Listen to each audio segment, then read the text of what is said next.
Commission finds you guilty as charged and sentences you to death by hanging.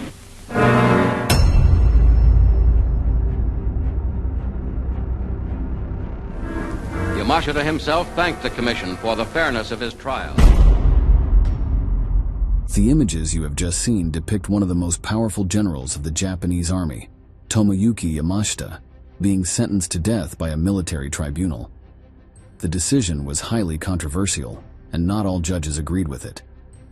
Despite this, as you can see, the condemned man remained impassive and even thanked his executioners for their good treatment. He was an exceptional man with a strong character. Some considered him a brilliant leader, while others saw him as a soulless monster. Today, in this new episode, we will tell you everything about Tomoyuki Yamashita, the most formidable officer of the Japanese Empire. Tomoyuki Yamashita was born on November 8, 1885 in the town of Osugi, Japan, into a family of moderate economic status. From an early age, he decided to pursue a military career and enrolled in the Imperial Army Academy to begin his journey in the armed forces. His abilities were evident, as he graduated in 1905 with one of the highest averages in his class.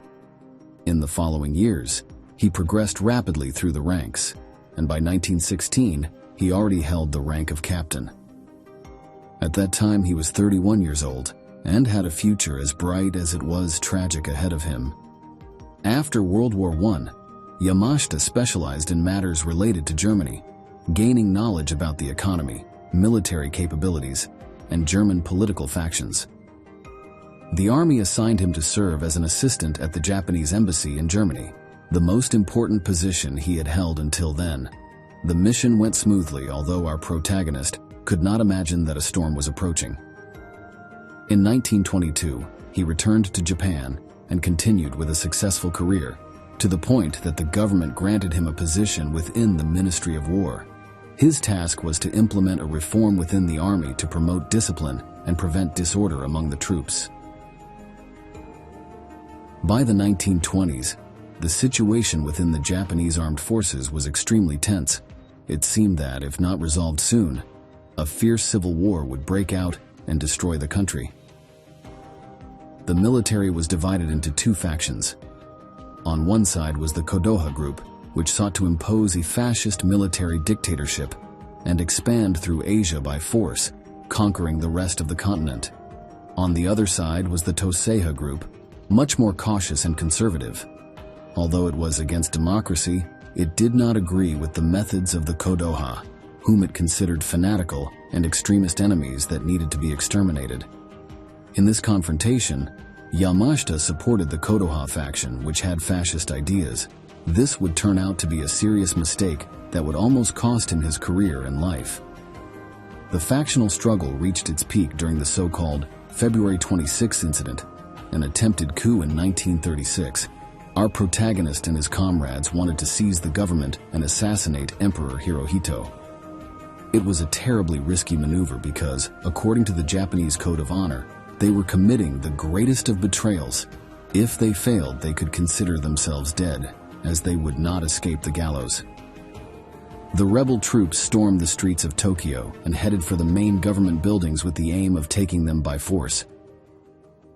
Let's listen to a snippet of the insurgents' war song, which, as you will see below, had a furious lyrics.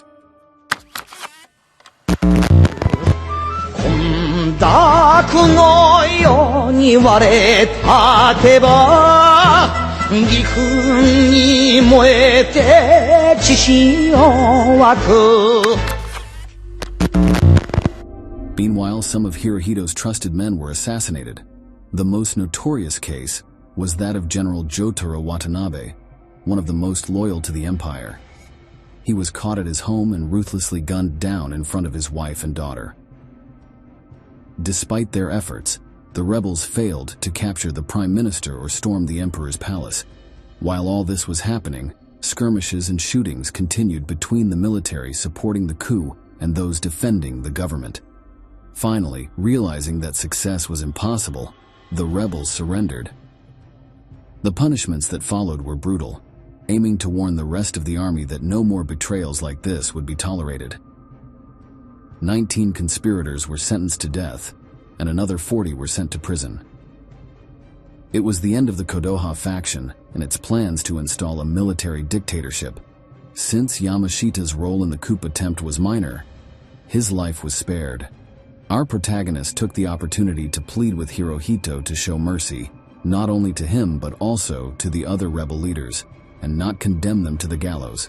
The emperor informed him that he no longer trusted him and banished him to a relatively insignificant military base in Korea. This meant he would retain his position in the armed forces, but would be relegated to an insignificant job for the rest of his days, ensuring he would never again participate in a new insurrection. However, against all odds, this was not the end of our protagonist. Yamashita overcame adversity. He fulfilled his duties with obedience and efficiency, so much so that in 1937 he was promoted to lieutenant general, one of the most prominent ranks in the army. In the meantime, to temper his temperament, he embraced Zen Buddhism, aiming to calm his mind and focus on his new ambitions. He never abandoned his desire to influence politics, as he also tried to persuade Japanese leaders, who were at war with China at that time, to declare peace and end the conflict. Although ignored, this showed that Yamashita had learned the importance of not getting involved in war conflicts for pleasure, but only when there were real opportunities to succeed. The comeback of our protagonist would come after the start of World War II, when he was chosen to lead the 25th Division of the Army, stationed in French Indochina. The unit was preparing to attack Malaya, a territory covering the current countries of Malaysia and Singapore. The goal of the operation was to oust the British forces in the region, using it as a coordination center for their maneuvers in Asia. Although the Japanese were outnumbered, with only 70,000 men against the 140,000 British soldiers, Yamashita understood that the key to success lay in a swift and decisive attack, dismantling enemy defenses quickly so they wouldn't have time to react. The Japanese commander's strategy turned out to be an overwhelming success, culminating in the massive surrender of 80,000 British soldiers and the capture of a total of 130,000 Allied prisoners. Let's hear the testimony of a survivor of the invasion of Singapore describing those hours. 新加坡沦陷第3天，白天啊，好几个日本兵手拿着刀跟枪啊，一间一间去敲门，敲门的所有的人通通赶出来，没有人不赶出来啊！你不赶出来给他看到，就马上吃死你了。集中1天跟1夜，隔天早上，妇女跟小孩子通通回家。 Upon learning of this astonishing setback, Winston Churchill described it as the worst disaster he had witnessed in his entire life. This feat earned Yamashita the nickname Tiger of Malaya, the moniker by which he would become known far and wide. However, it was during this period that our protagonist showed his darker side. One of the reasons he would be feared and despised by the Allies is the 2 massacres we will discuss next. One of them took place at Alexandria Hospital in Singapore, where British soldiers were recovering from their injuries.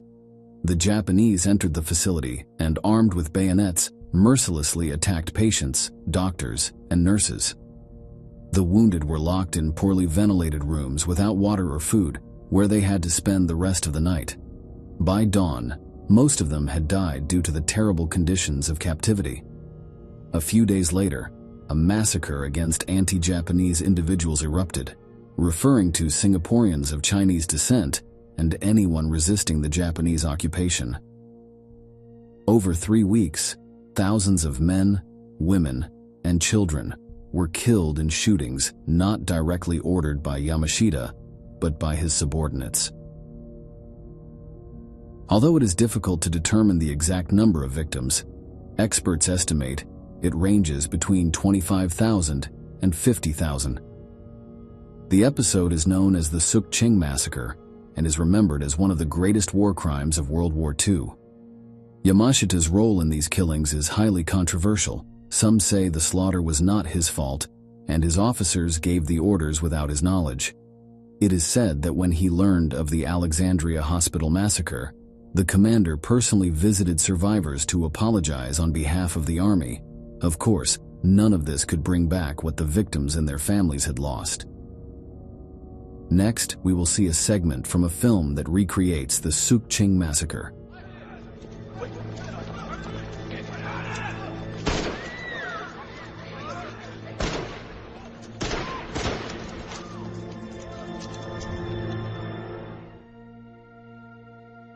Around 1944, the Japanese Empire assigned Tomoyuki Yamashita the command of around 260,000 soldiers stationed in the Philippines.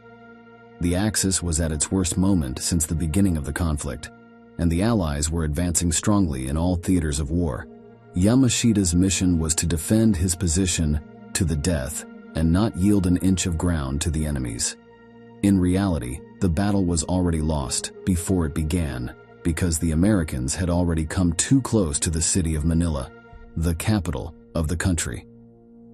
The commander decided that it made no sense to sacrifice thousands of men in a battle whose outcome was already predetermined, so he ordered a retreat. For Yamashita, it was preferable to evacuate the city, ensure the safety of the troops, reorganize, and then attack the Americans when they least expected it. Their plan was sound, but the Tiger of Malaya did not anticipate that he would be disobeyed by one of his own subordinates. The rebel was Sanji Iwabuchi, an admiral of the Imperial Navy, who had his own ideas about how to face the Americans.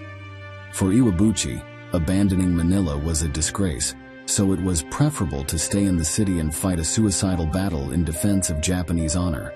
The admiral had the support of 17,000 army soldiers, who stood by his side until the bitter end. The clash between the Japanese and Uncle Sam's troops occurred between February 3 and March 3, 1945, and it was a catastrophe for the people of Manila. Thur City was completely devastated, with its buildings reduced to rubble. Tanks and artillery claimed most of the infrastructure, as well as tens of thousands of lives. However, the casualties were not only the result of the actions of the Americans. On the contrary, it was the Japanese themselves who, seeing they were defeated, took it out on the civilian population. Women were tortured and raped, and men were executed in horrifying ways. During those terrible days, cruelty knew no bounds, with shootings, disembowelments, and beheadings. Finally, Admiral Sanji Iwabuchi accepted that there were no more reasons to keep fighting, and shot himself in the head. The Japanese forces surrendered shortly after, leaving Manila in the hands of the Allies. In the final moments of the war, Yamashita remained in northern Philippines, leading a small army of 50,000 men. Surprisingly, he managed to withstand the assaults of his enemies until September 2, 1945, 2 weeks after Japan's official surrender. However, he could no longer hold out any longer. His country was defeated, and his troops were starving due to a lack of resources. He had no choice but to surrender to the Allies, and so he did. Between October and December of that same year, Yamashita was tried by an American military tribunal, which assessed his role in the war crimes committed by the Japanese in the Philippines. Third defense lawyers for the Tiger of Malaya argued that it was impossible for an officer to be aware of everything his men were doing. Being the commander of such a large army, it was inevitable that some soldiers would commit crimes and go unnoticed. However, the prosecutors claimed that Yamashita was responsible for the good conduct of the army and had to ensure that it did not engage in war crimes. Below, we will see a segment of the trial where Yamashita is seated while a lawyer describes his offenses.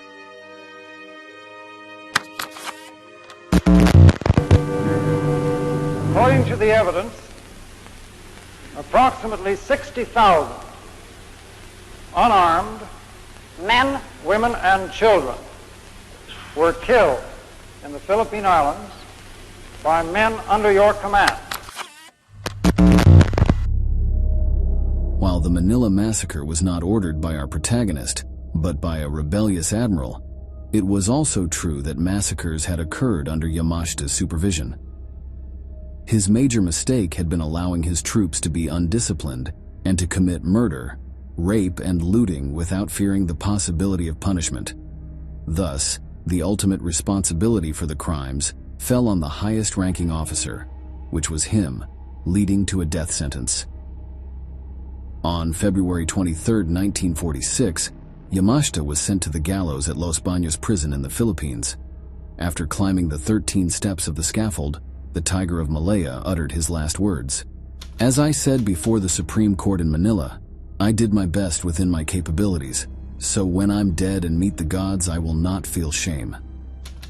I know the Americans judged me with fair and tolerant criteria. During the investigation, I was always treated well. The officers were kind and always took care of me. Even now, facing my death, I will not forget everything they did for me. I do not blame my executioners, and I pray that the gods bless them." Today, Yamashita remains one of the most controversial generals of World War II. Some see him as a brilliant military leader whose legacy was tarnished by the crimes of his subordinates, while others view him as a monster in the service of the Japanese Empire. We've reached the end of the video and we want to ask you, what is your opinion about Tomoyuki Yamashita? Leave your response in the comments below, and don't forget to subscribe to our channel for more military events that left their mark on history.